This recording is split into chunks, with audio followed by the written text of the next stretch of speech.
Assalamualaikum warahmatullahi wabarakatuh. Waalaikumsalam warahmatullahi wabarakatuh. Perkenalkan, belajar saya Tias Putrastiti dan rekan saya Pipi Hasena. Baik, di sini saya Tias Putrastiti akan melakukan observasi untuk memenuhi tugas kehidupan praktik. Kami dari program studi PGRI YIN Curug. Nah, di sini kami ingin mengajukan beberapa pertanyaan. Nah, sebelumnya ini siapa namanya? Oke, sebelumnya perkenalkan nama saya di sini Anissa Sufiana. Saya alumni dari YIN Curug, juga S2 Manajemen Pendidikan Islam. Jadi Umi di sini ingin tanya apakah benar Umi sedang mengajar ngaji? Betul, saya sedang mengajar ngaji. Kalau boleh tahu sejak kapan Umi sudah mengajar? Saya mulai mengajar sebenarnya kalau di sini di Rajang Lebong, mulai dari saya pindah ke sini karena sebelumnya saya tinggal di Musirawas.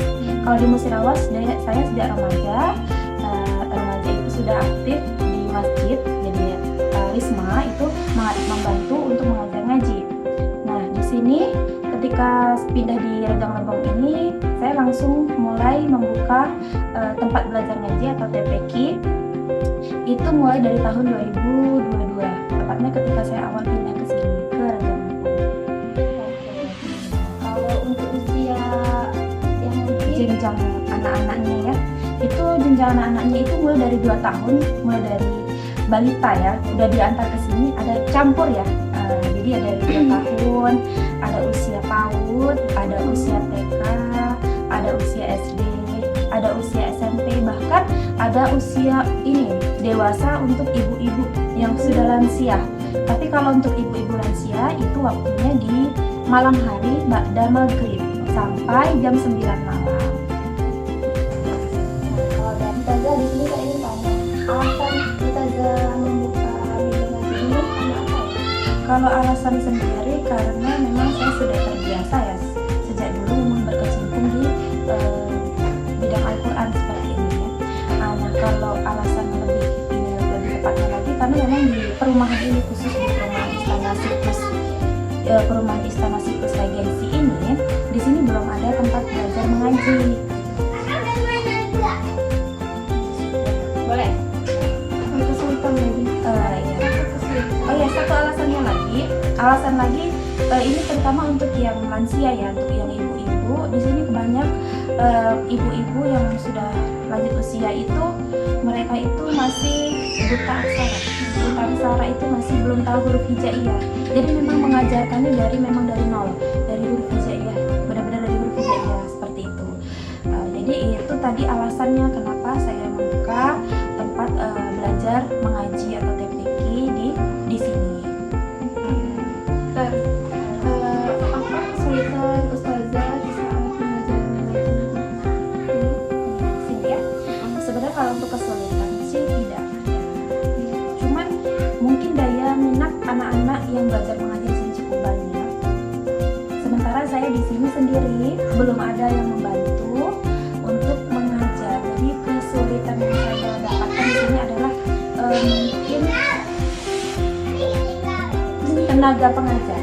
Dari tenaga pengajarnya masih saya sendiri seperti itu. Jadi agak sedikit kewalahan. Dan di samping itu juga kan ada bidang lain lagi yang saya ampuh seperti kayak bidang menjahit gitu. Jadi dari waktu lah, mungkin dari waktu sebenarnya dari waktu jadi waktunya yang kurang dan tenaga pengajar yang kurang seperti itu. Tapi sejauh ini masih saya laksanakan semaksimal mungkin seperti itu. Apa keunggulan Ustazah belajar mengaji di sini dibandingkan di tempat lain? Oke, sebenarnya kalau untuk keunggulan di setiap tempat itu memiliki keunggulan masing-masing ya. Kalau di sini sih terutama kalau dalam hal administrasi di sini kami tidak menarik biaya administrasi Rp1 pun. Jadi di sini gratis seperti untuk semua anak-anak.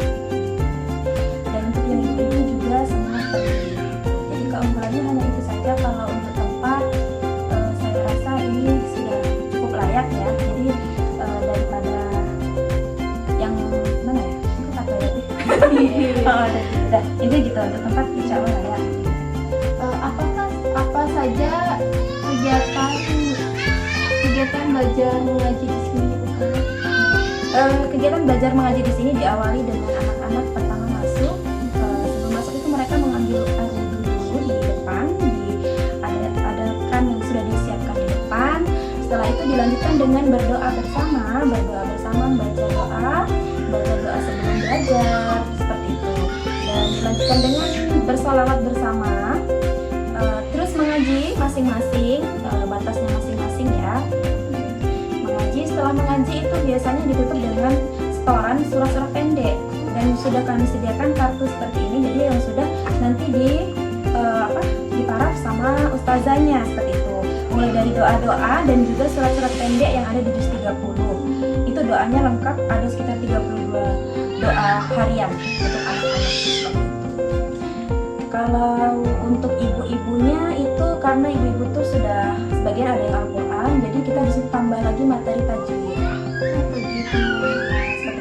Dan biasanya kami akhiri kegiatan belajar mengaji ini dengan bersama-sama membaca doa khatmul Quran. Berarti itu kelebihannya. Mungkin itu saja wawancaranya. Terima kasih atas waktunya Ustazah.